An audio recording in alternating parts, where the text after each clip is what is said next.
Right, settle down everyone. Settle down, please. Let's get straight into it.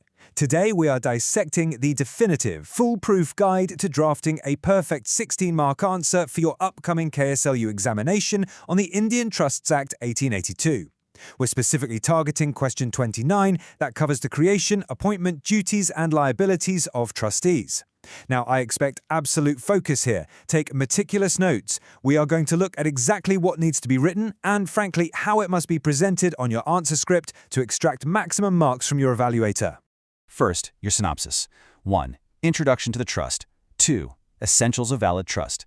3. Appointment of trustees. 4. Duties of the trustee. 5. Liabilities and trustee rights.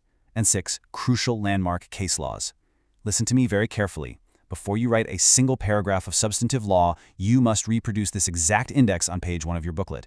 It gives the examiner a clear roadmap and immediately proves you're a disciplined, structured law student. Hitting number 1, Introduction to the Trust.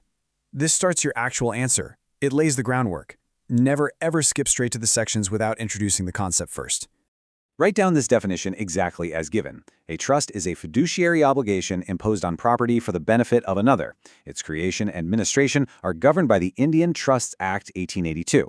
Now let's dissect the gravity of that specific phrase, fiduciary obligation. This isn't a casual contract. It's a relationship of absolute trust and confidence. The trustee isn't just holding property. They are holding it bound by a strict ethical and legal duty to act solely in the best interest of the beneficiary. Next heading. Part I, Creation of Trust. Neatly underline this on your script and explicitly cite Section 6 of the Bear Act. The section numbers are the absolute backbone of your law paper. Do not forget them.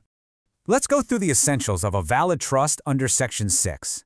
1. Intention to create trust. There must be a clear intention by the author or settlor.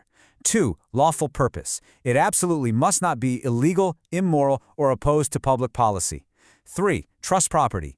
The property has to be clearly identifiable. 4. Beneficiary. They must be certain or capable of being ascertained. And 5. Transfer of property. The property must be transferred to the trustee.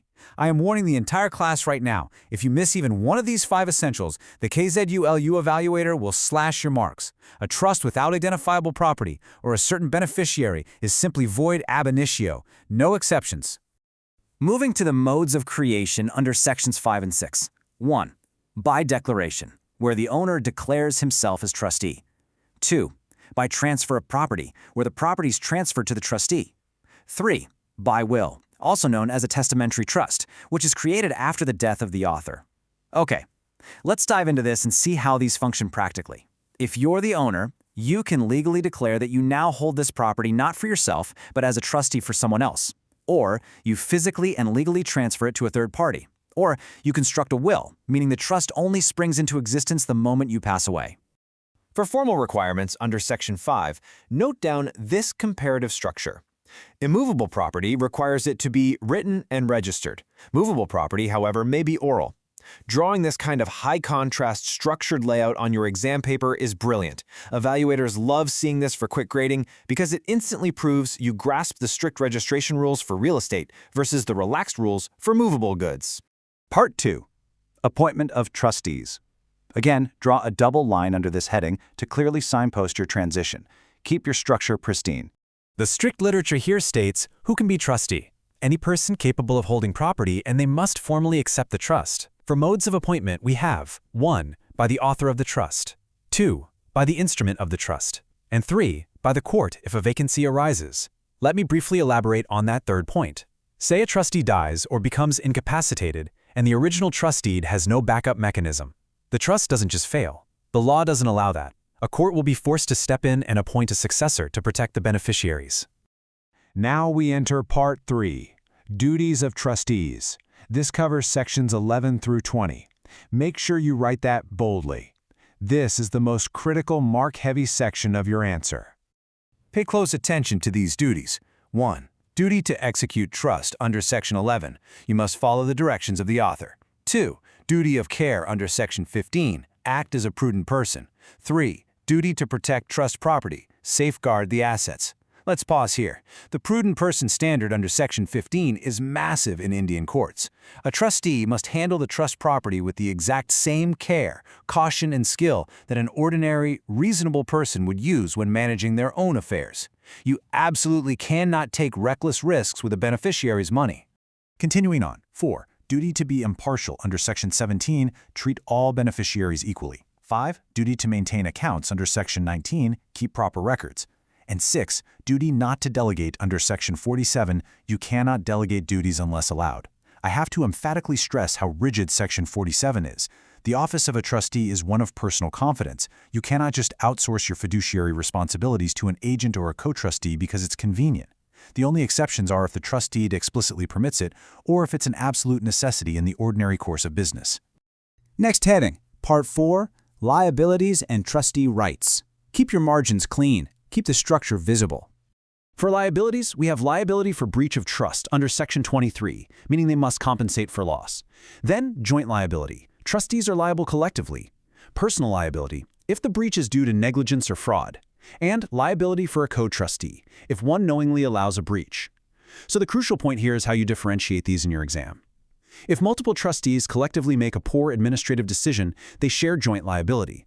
But if a single trustee commits gross negligence or outright fraud, that becomes a personal liability, piercing that collective shield. Further, if you sit back and knowingly let your co-trustee commit a breach, you are equally on the hook. Briefly outline the rights of trustees. They have the right to reimbursement, the right to indemnity, and the right to seek court directions. Always include these rights. It shows the evaluator you have comprehensive encyclopedic knowledge. You understand the law is balanced. It imposes heavy duties, yes, but it also provides vital legal protections. Students, adjust your focus. Part V, Crucial Landmark Case Laws.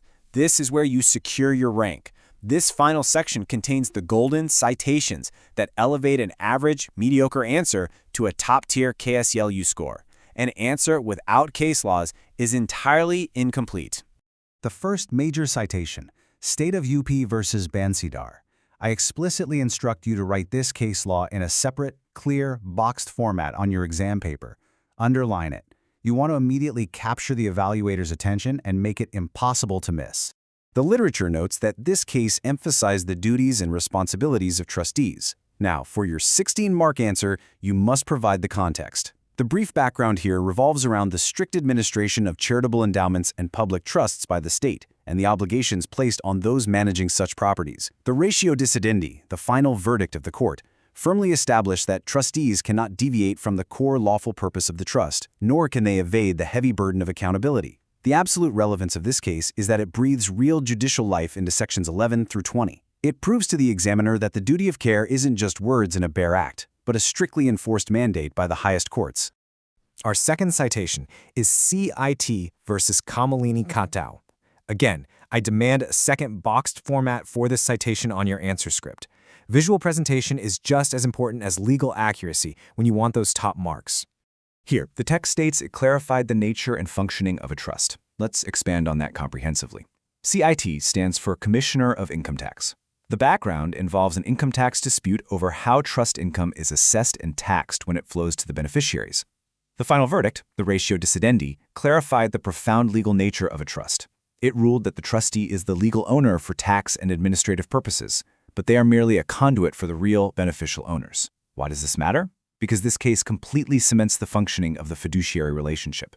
It proves the trustee's rights and liabilities are inextricably tethered to the protection of the beneficiary's interests, looping right back to our very first definition. So, how do we properly conclude a 16-mark answer? Picture it. You are in the final moments of the exam. The clock is ticking down, and you need to leave the evaluator with a powerful closing paragraph that ties all these statutory provisions and case laws together perfectly. Here is your conclusion. Read it carefully. The creation of a trust requires clear intention and lawful purpose. Trustees must act with utmost good faith and diligence. Their duties and liabilities ensure proper administration and protection of beneficiaries' interests. Memorize this exactly. Frame it as the precise, summarizing wrap-up for your paper. The final question for you all. Are you ready to reproduce this exact structure and secure maximum marks in your KSLU examination? You now have the precise headings, the statutory sections, the deep case law analysis, and the presentation strategies. Study these points with discipline. I expect top scores from all of you. Best of luck in your preparation. Class dismissed.